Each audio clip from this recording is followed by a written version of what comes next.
Okay, so let me first introduce Dr. Vineet Vashist.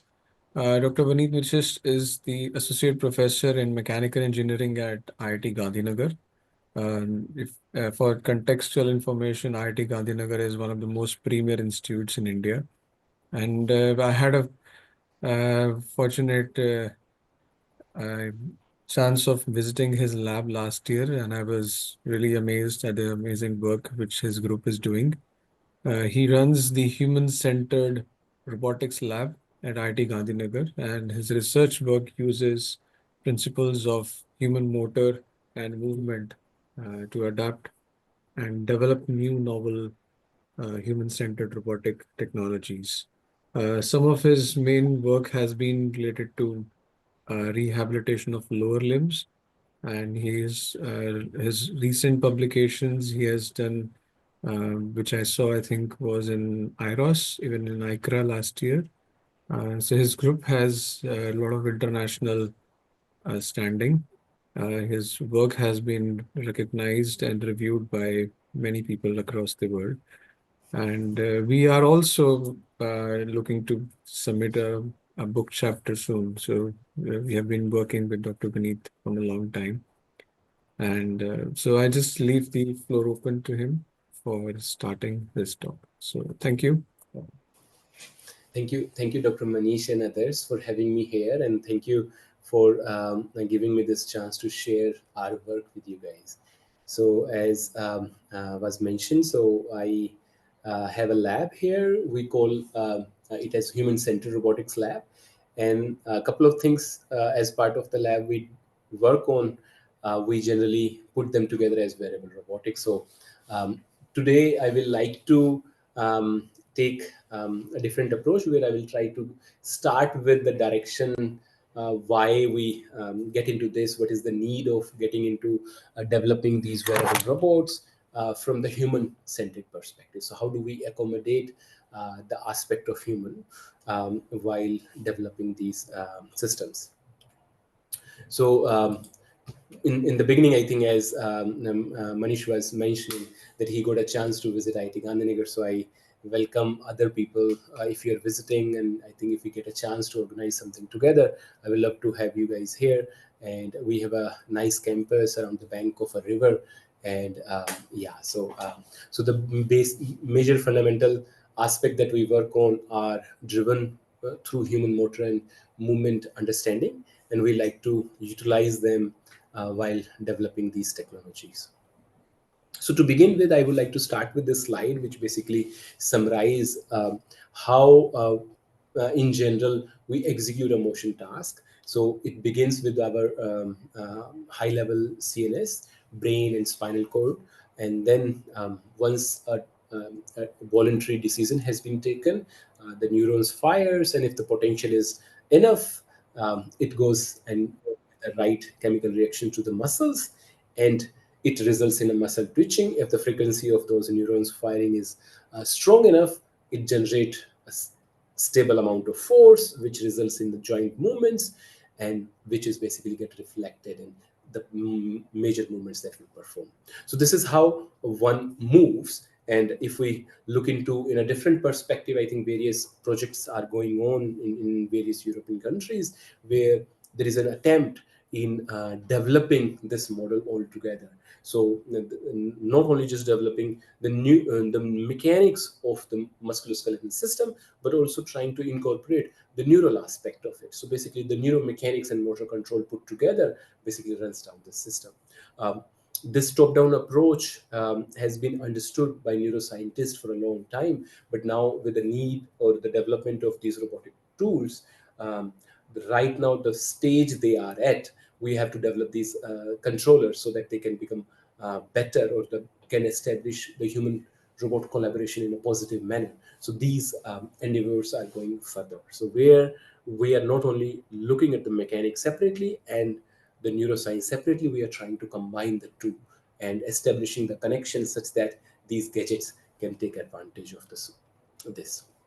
So again, my talk also have a couple of slides where I'm presenting more from the student's perspective, but if it is a little more trivial, please let me know, and I think I can skip some of those slides. So again, the way we start with is through our central nervous system, which take advantage of peripheral nervous system, so that the commands that are being driven from brain and spinal cords are being transmitted to different musculature in our body. There is a detailed description of the neural part, but I'm just giving a general overview to begin with. The neural connections established, and then we pass on that understanding or that electrode potential to the muscles, which this caricature basically summarize that to actuate my single joint, I essentially need a pair of muscles, at least a pair of muscles, where they work together such that when one guy is performing, the other guy is kind of resting. So kind of this pictures break down that there is a kind of synergy that happens. Now, because of any reasons, for example, in cerebral palsy children, such inhibition, that when the agonist muscle is contracting, the antagonist needs to inhibit its contraction. Such circuitries are broken. They need some external support and maybe some training with the robotic devices. Now, if I develop a robotic device for such an individual, if which basically just goes with the understanding that I need to apply the required joint torque, it might not work well with those individuals, especially because the problem that is coming is because both the muscles are contracting together, and you are applying external force, which will be again going to get resisted by the individual. And hence there is a need to further understand such interaction that happens in our neuromechanics, and how do we bring it out to the um, to the robotics community. Now, in that realm, I think I'm showcasing these musculoskeletal modeling that are happening at various places around our rehabilitation community, where people record EMG data, joint angles data, and try to create these models which predicts these muscle forces, which of course can vary. And depending upon the kind of models that we develop, we are able to generate these data sets. Now, there are various ways we can do them, do these kind of things experimentally as well to validate, and in the presence of this exosuit, how these parameters changes. So this is one approach that is being utilized currently, where after developing the exosuit, what kind of forces needs to be applied is being thought of. And at this point, I also would like to touch upon another interesting aspect, that while developing these variable system that are capable of applying these external force, we need to account for the difference between a voluntary task versus a reflex, right? So when my sensors in my body or my spindles senses an extension, there are appropriate interneurons that are getting activated, and there is a command. Now, these interneurons can get activated from my high brain, high part of my CNS when I'm executing a voluntary task, or they could get activated just because some sensing has happened, because somebody has perturbed you externally. So, for example, the case of when an external force is applied just at your knee patella. Now, when I use these exosuits, these exoskeletons, essentially what they are doing, they're applying external forces. Now, they can choose, or they can undesirably create ripe condition for reflexes from the individual. And instead of human accepting those devices, they could rather start resisting to those devices, and the overall objective of a synergistic human robot collaboration could not be met. So essentially what needs to be done is that we need to understand these principles, and accordingly the control paradigms needs to be developed, where not only the position, which has already been understood that with human we should not use position control, but maybe a combination of force and position, that is like a impedance control. But now on top of that, we would like to also understand what is the limb impedance that a human commands while executing these tasks, so that we can utilize that understanding. So how these musculoskeletal models that are being developed in the community, they actually start in a reverse way. So instead of starting from the top down approach, we typically take a reverse approach, where we look at the effect of the forces that are being generated by my muscles. That is, we look at the kinematics, and then we collect more experimental data. It could be force plate, EMG data, and then we try to come to this end. I didn't add another slide. So right now the major work that is going on in the community is to establish when certain number of muscles are getting activated, which motor units must be involved. So that level of understanding is being sought out currently to help in development of this. So if we take a simple example of let's say a human performing a point to point motion, um, um, the level of involvement of different aspect needs to be understood. So it's not only just the looking at the where I have to reach. So it's not just the final point that I have to achieve. It's also the trajectory that typically we follow. Now, when we look into this data a little more carefully, we understand that human have a lot of redundancy. They have more joint angles, they have more muscles than we require to execute these task space trajectories. What they do, they try to bind themselves in certain rules. What I mean by that is, for example, if a point to point motion is being done, they try to bind themselves with a bell shaped velocity curve. And typically, for such a motion, they end up developing a symmetric motion. Of course, this could be altered by adding certain perturbation, but in a most generic task, this typically going to happen. Now, if I have or if I'm going to add an exosuit to attach with me, I think these aspects needs to be taken into account. The second part, as I mentioned, that in the joint space we have more degrees of freedom than required. Then if I go to the muscle activation space, we have even more degree of redundancy than we actually required. So how do we utilize these extra muscles and these degrees of freedom is to basically generate limb impedance while executing a task. A simple example can be thought that when I'm going from point A to point B, either while carrying an empty bottle of empty water bottle, or maybe carrying a dumbbell of certain weight. Now, in these two situations, what I will do, of course, my CNS will plan for the joint torques that needs to be applied, but it needs to also it needs to also take into account which joints needs to be taken. For example, if I'm carrying a heavy dumbbell, I will mostly be utilizing my proximal joint, that is shoulder, than my distal joint. When I'm carrying the empty bottle, it would not be a much of a factor, so I will typically go with involvement of both of my joint. Similarly, the limb impedance or the joint impedance is being changed. Essentially, what has been done are some muscles are co-contracted so that they resist the motion of elbow joint. So essentially, shoulder is involved more. Now, when I'm developing an exosuit and such understanding from the task perspective that what specific task is being done could be advantageous, and we will like to see some of those going forward.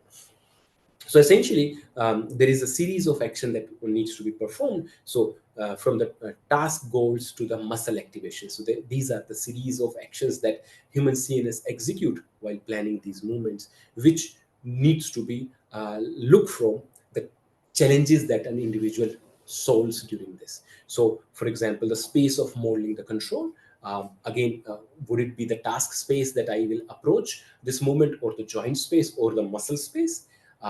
Which path should I follow? And again, as I said, typically it will be a straight line motion with a velocity curve, which may change if I'm executing a series of actions.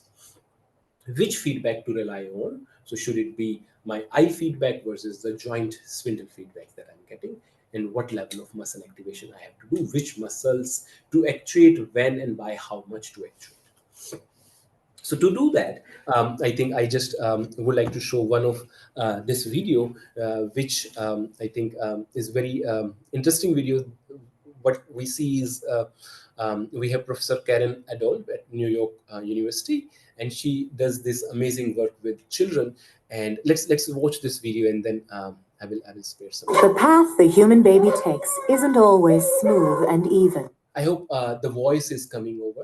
Sometimes in my lectures, and I think the first thing I observe is the students are smiling after watching this video, and I just always say that okay, it will be a pleasure to work in such a lab, right? So where you're always interacting with kids and doing such a nice research. So the message that I was trying to bring in, um, that human, the way utilizes the resources that are available, are very nicely depicted by this young child. She might not be conscious enough and able to understand the world around her, but she was able to have some understanding of her own limb movements, right? So the way I think an infant grows from 1 year to the second year, the number of neuron connection they have, and the connections they remove and retain, basically tells us and help them in creating these internal model. She has number of choices to execute the same task. She chose limb movements appropriately. She accepted the assistance from the other individual while executing these tasks.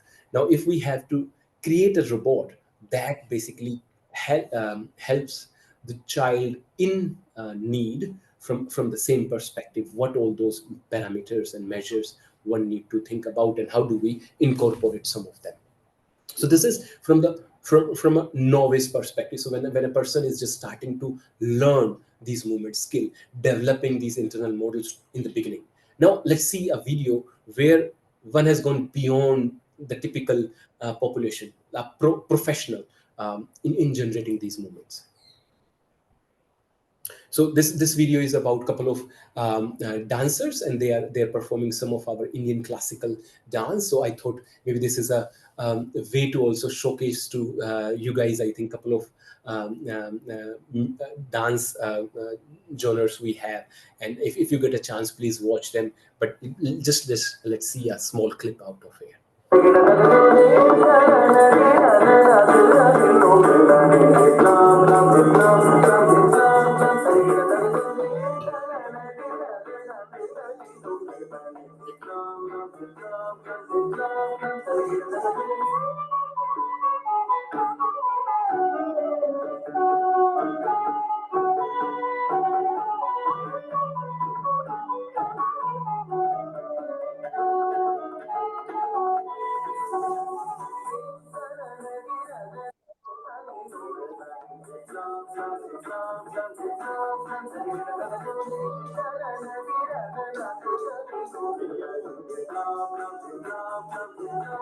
So in the interest of time, I will stop here. But I think my point is, I think when we look at these professional dancers, so again, the control they have on their each segment movements is way beyond that probably most of us and would be utilizing in every day-to-day task.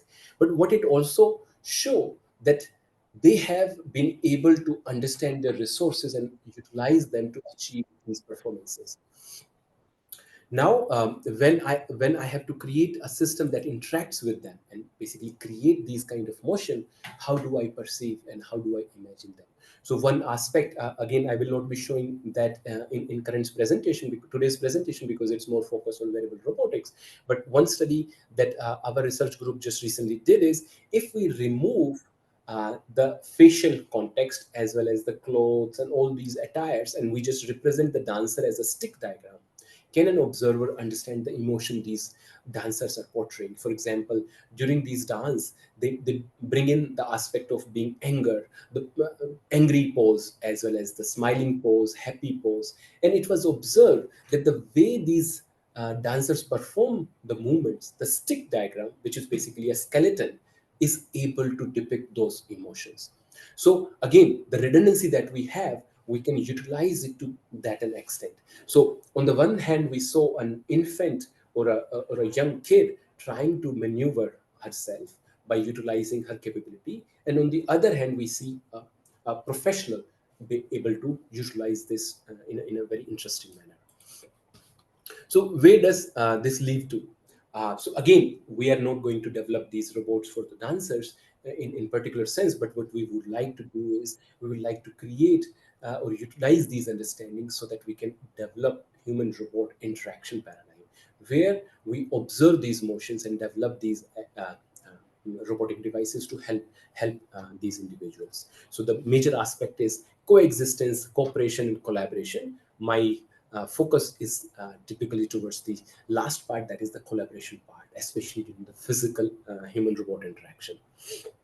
and how do we go about using a wearable robot. So there is a this video I typically use when I teach some of these courses, but I will skip from the interest of time perspective, but it shows, so I have shown the human dancing, I wanted to show a robot dancing, and I believe some of you might have already seen. If not, this is an old video. Just Google "Do You Love Me" by Boston Dynamics, and you will find a very nice creative video.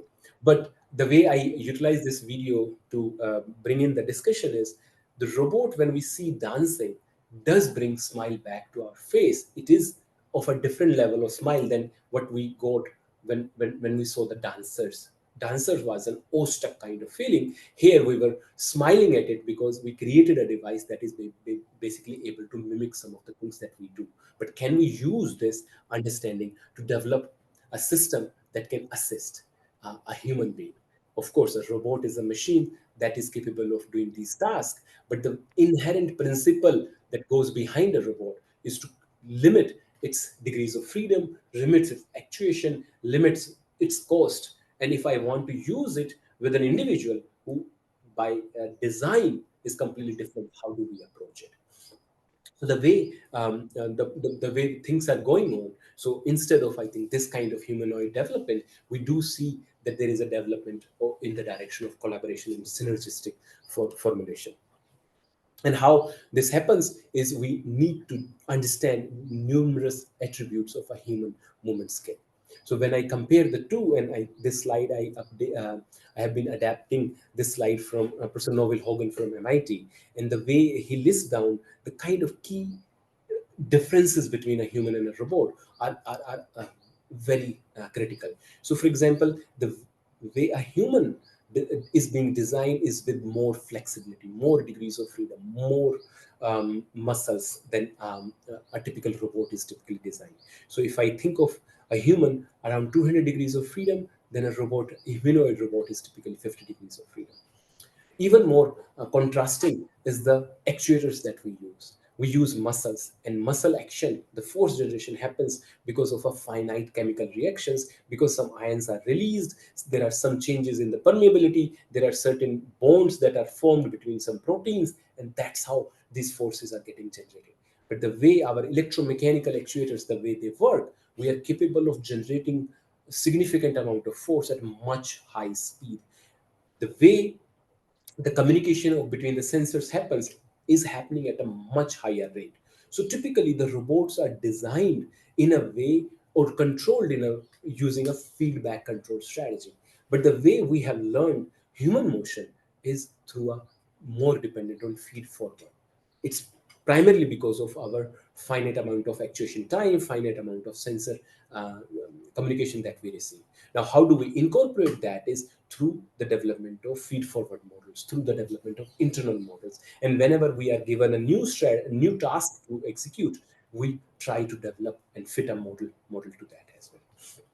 So, in that perspective, what is required in this area from the human robot interaction perspective is to link the two understandings. So, understanding the human separately and a robot separately, we should try to club them together, reach out to a safe, realistic, and transparent kind of interaction.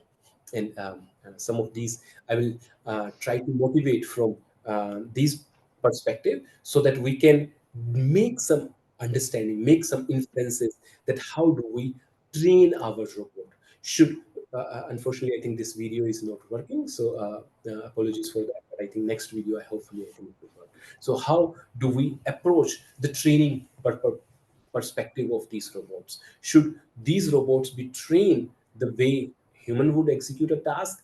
Then probably they are meant to replace the human, or they need to be trained such that they can work in collaboration with human.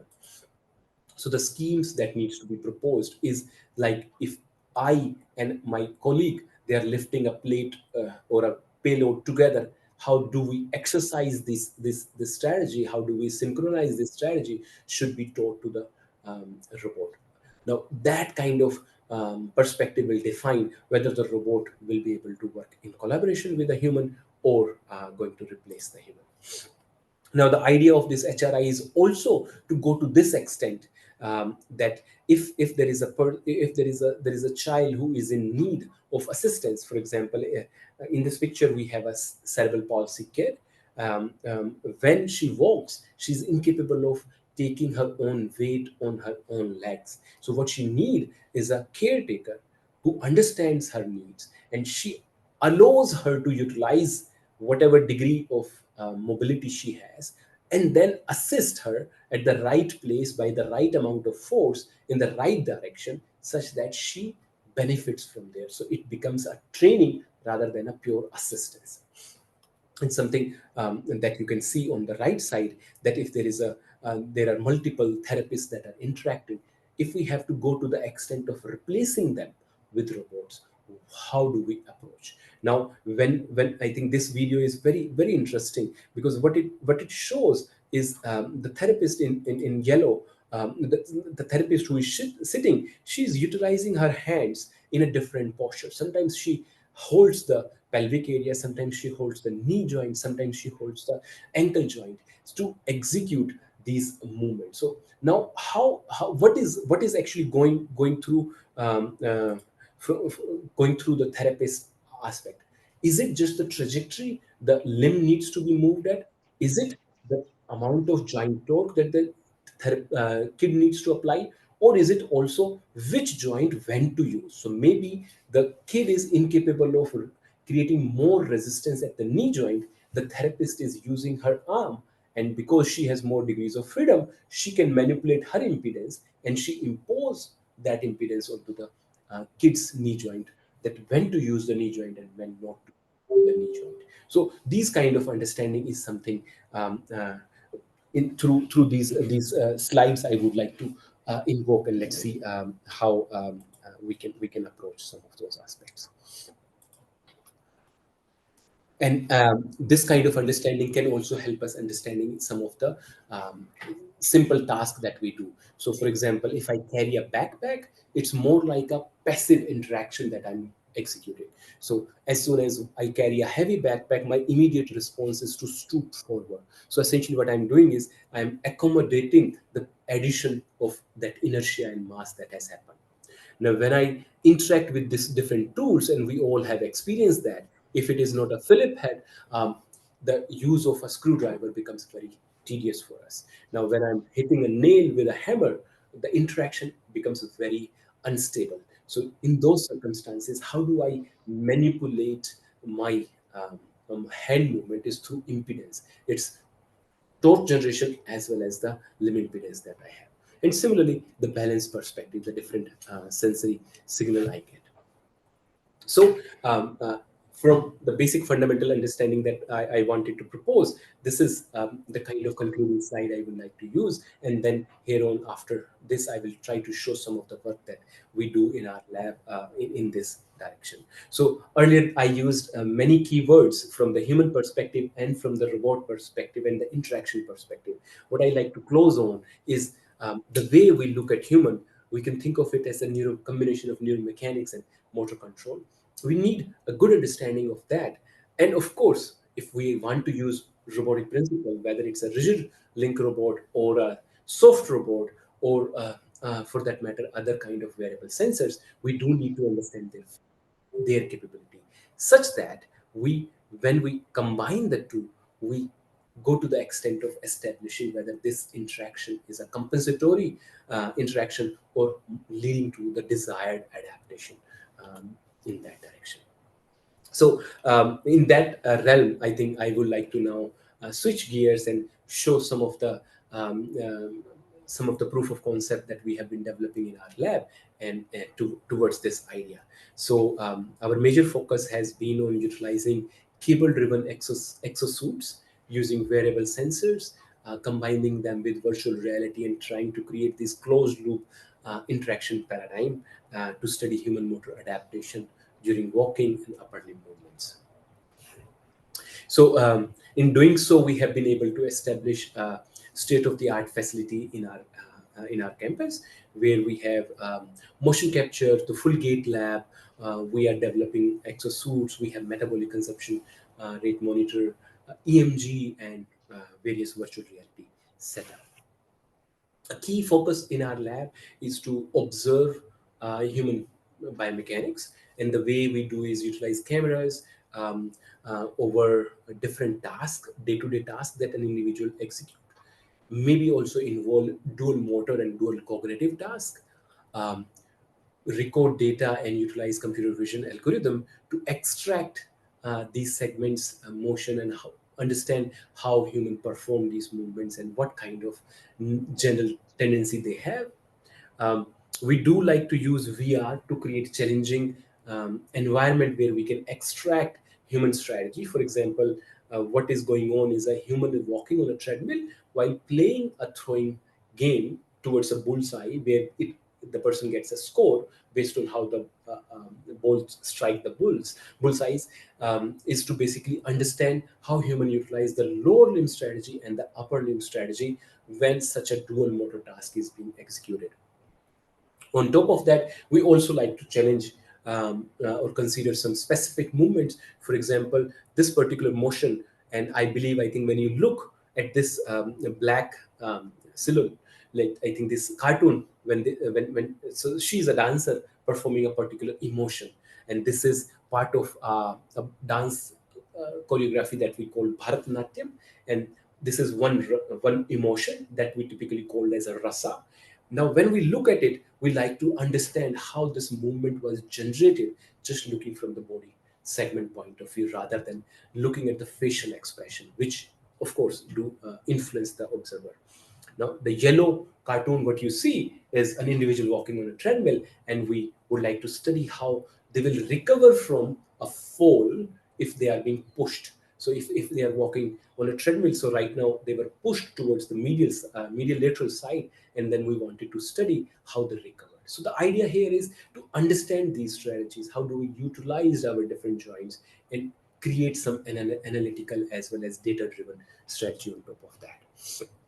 So using this, I think one interesting work that has we were able to extract from here is the development of a wearable sensors that we basically mount around our shank, and it has an IMU, but essentially what we use is a single axis of the gyroscope. Essentially, the medial lateral, the rotation about the medial lateral axis of this gyroscope we utilize, and we were able to use this to classify a human gait on upstairs, while walking upstairs, downstairs, overground, and treadmill, and purely with an analytical driven approach. And not only the gate events we were able to classify, but also we were able to develop some adaptive algorithms just using the single axis data to also quantify the gate phase. So essentially, when I'm walking on overground, so I have heel strike to heel strike, and when I call this as the starting of the gate cycle and ending of the gate cycle, just using that single data set, I was able to extract. So when what you see on this curve is whenever there is a dip, that's an heel strike, and when it reaches the peak, that's the next heel strike step. And in between them, there are certain markers that you can see with different color codes. So these are the gate events, and all of them at present are being derived from analytical markers, a single axis perspective. Now, the application of such a device could be very interesting. That right now we are developing, converting this single device to two device, and we would like to pass this device to elderly people around our campus. So they keep on going for morning walks, evening walks, and we would like to study how they walk and where they get stuck. If they how they would like to execute a stairs when it comes in front of them, and if there is an obstacle, how do they like to execute. Now, the same device can be utilized for Parkinsonian patients. So, another study that we are trying to dive in is, can we use such a sensor to study freezing of gait? And then on top of that, we build some ML algorithm to create this idea. So, again, this multimodal study, initially we started with pure analytical formulation, and recently we have ex- adapted it to AI driven. So, analytical aspect is there, and we are also developing some ML tools so that we can create these little bit more robust hybrid algorithm. There, earlier with analytical approach, we were unable to quantify the slope perspective. Stairs was a significant different motion, but with the use of these ML algorithm, we were able to now also add walking over slope. So when person is moving upward or downward, we can distinguish these slopes from the stairs walking. And that's one, I think, interesting aspect that we have been able to add to this. So now the same sensors we are now using as part of our exosuit, and I will show you in next slide. Now, so this was from our sensing perspective. So how do we sense human motion? And then based on that understanding, we would like to create these algorithms and maybe convert them, put them in wearable sensors like a digital ankle band, if we can call it. And then we embed them in different exosuits that we are developing. Again, there are various ways these exoskeletons are being developed in the community. Depending upon the need, all of them are justifiable, right? Because each patient, each application has a different need, and somewhere we might require a portable exosuit, somewhere we might require a lab-based system that needs to apply large amount of torques. The kind of focus right now we have in our lab is towards the soft portable side, as well as we also have a lab-based version for the same. So these are the two direction that right now we are working on in the lab.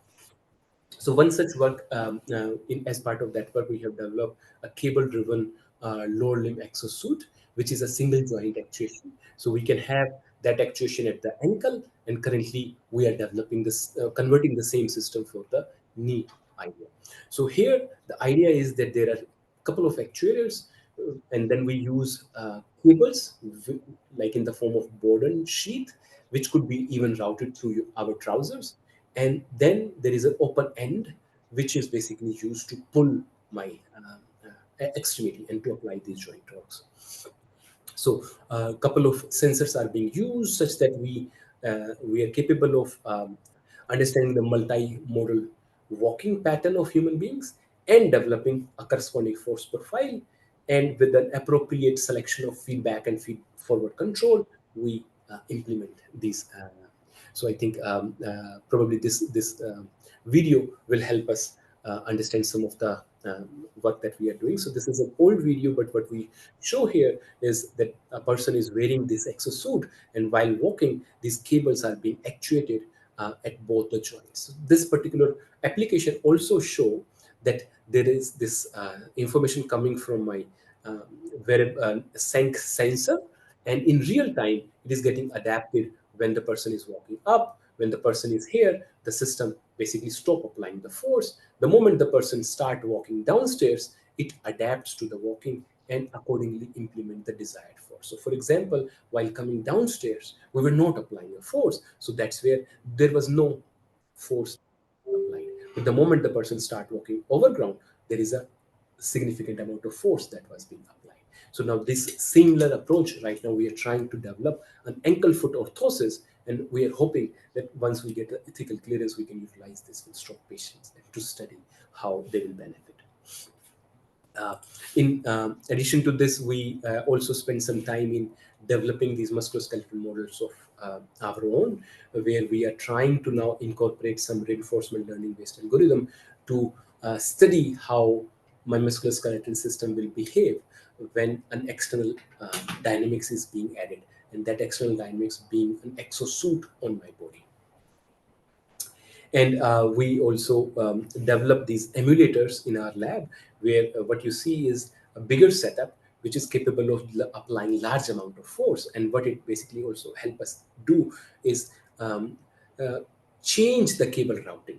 Now I gave you an example, and I have some good results from this study, but probably in today's talk I will not show. But these two settings that you see, you can think of them as two different therapists trying to help an individual while walk on a treadmill. So the one video that I showed, now imagine that two therapists are trying to move the leg in the similar fashion, but the way they use their own upper limbs, they can impose a different joint impedance onto the patient side.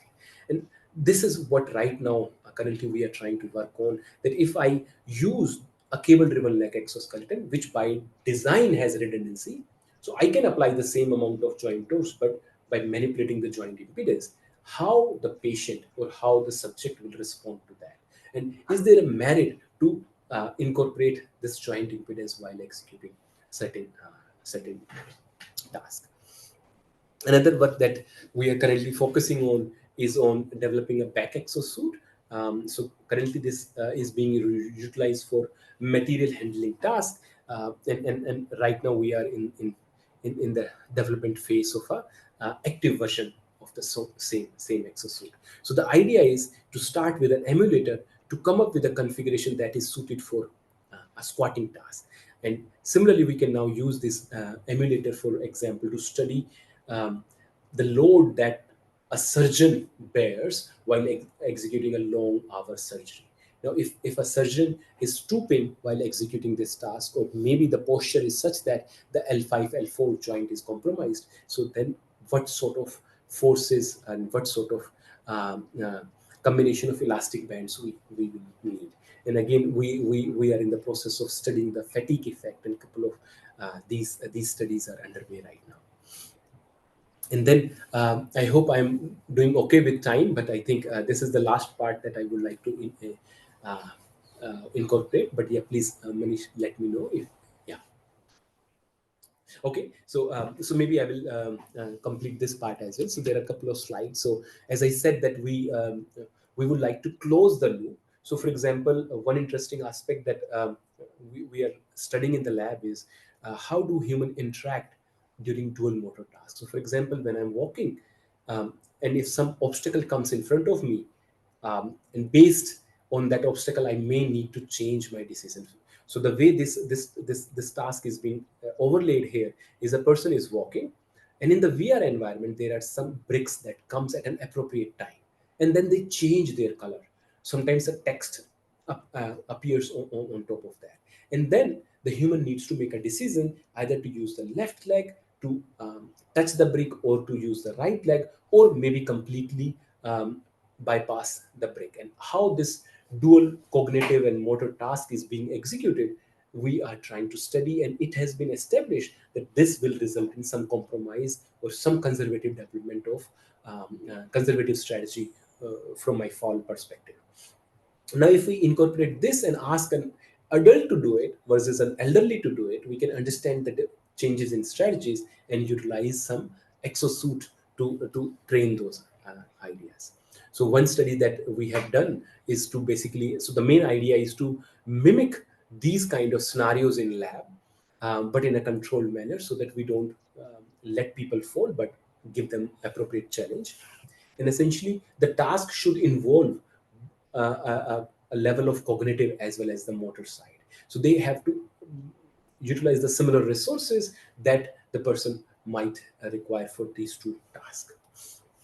And the idea is to mimic these day-to-day activities, which many of us execute in our day-to-day task. And most of the time, the fall happens is not pure walking, but it is always walking plus something. Whenever executing two actions together, that's the most reported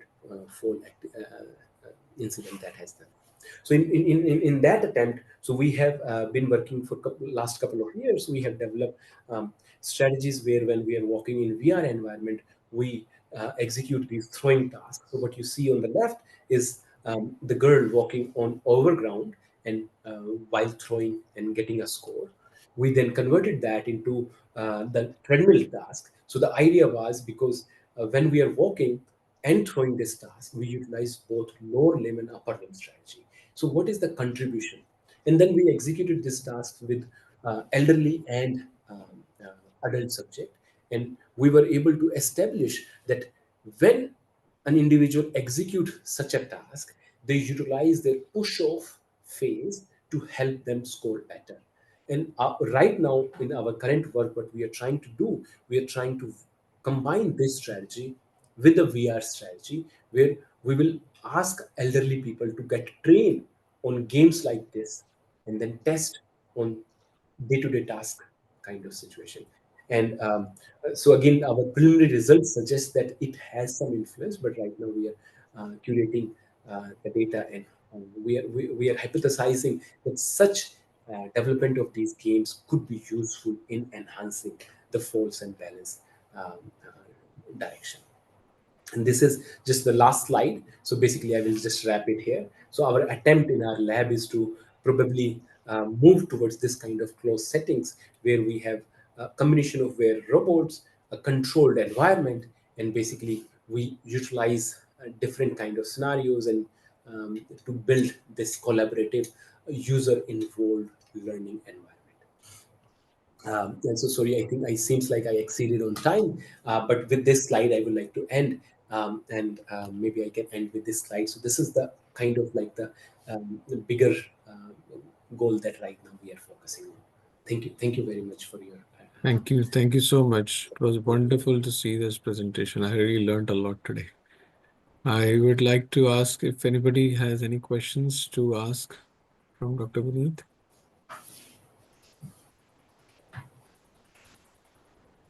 Okay, while people ask, I have some questions to ask. In one of your slides, you talked about an AI model to predict what kind of walking, like you showed an image where a person was walking up the stairs and then coming down. Yes, You yes, said yes, that yes. that AI model can predict like how many types of walking patterns are there? Yeah. So here, I think the way we initially were working from the analytical perspective was between overground, treadmill, standing, and upstairs, downstairs. So please also note that we are only using a single gyroscope axis for now. So just using that, then analytical model was not going beyond that. So there were not analytical signature that they were able to capture. Now with the involvement of ML, initial preliminary work that we have done, we are able to now also include uphill and downhill walking. So earlier walking over slope was not coming out distinctly using our analytical modeling.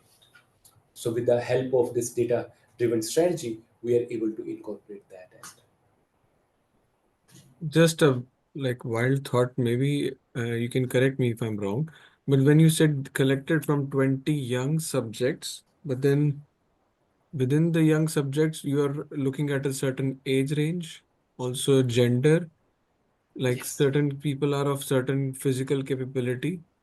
Yeah. Maybe they are, if there's somebody's handicapped or not. So in those cases, Yes. it has like immense amount of data. Yes, yes, yes, yes. So I completely agree with you. So right now, 20 subject data is very small data set, and it's a preliminary study that we showcase that how do we bring in the parameters that we were not able to bring in. By the way, our analytical model I didn't present here, but was also tested on elderly people. So even though it was developed using young adults data, analytical model, it was when it was tested with elderly people, it was being accepted. Um, so this model, as you rightly pointed, we would like to extend to involve more data set. So these 20 subject was around our college going student range. It include both genders, but we would like to incorporate more data from elderly people and hopefully with Parkinsonian disease patient, stroke patients in our in going forward. Yeah, but at present we don't have that data set. Very interesting. Also, like in one of your slides, you were talking, I think after this, you mentioned about what was that? I think it was related to, yeah, this. If I think somebody has asked a question, so I'll ask let the question because I can ask you later also. Sure, sure, sure. Since when was this project research started in your company, and what is your given team size? Okay, so I do not work in a company, so I'm in a university, so I'm a associate professor. So I think some of our work on the exoskeleton has been going on for past 5 6 years in our lab, and I think they are at a various stage. So we started with an ankle exosuit, and then we are now working on knee exosuit, elbow exosuit, as well as the back exosuit. Um, our team size again, like research lab perspective, keeps on increasing and decreasing. So we have some postdocs, couple of PhD students, master students, and bachelor students keep coming and going. So it's very hard for me to give a number And I think if you see the publication, the authors will keep on changing from one publication to the other publication. So depending upon the time they spent on the lab. So, but yeah, it's a dynamic group. It's a combination of students from mechanical engineering, computer science, cognitive science engineering, and biomedical engineering. I hope I was able to add. Yeah, if others have any questions and if they're a bit shy to speak, maybe they can type on the chat. Um, Meanwhile, I'll just ask my one last question because in the interest of time, I also need to finish by 11:30. Sure. So, I think there was one slide after this where you mentioned about, yes, the cable-driven leg exoskeleton. So, what kind of sensors do you generally use for this integration? Like other than the IMU, what Yeah. else do you also look into? Yeah, so I think this slides help us in that part. So essentially, we have a couple of sensors. So one you rightly identify is the IMU that is required for my high level control, where I distinguish between what activity I'm doing. But to have my low level control working well, we incorporate a load cell. It's like a strain gauge that is in my series with the cable that is being taken. So if you look carefully where my cursor is pointing, so the cable comes from here, and then we have a spring, and then at the end, which is a little difficult to see, there is a small tiny load cell that is being mounted. Hmm. So in real time, we are sensing the cable tension, and in addition to this, we also have motor encoders that also help us generate what is the cable length currently. So at what rate the cable is being fed at, and some of that information we utilize to train some cable rate models, spring rate model, some feed forward models we use to develop.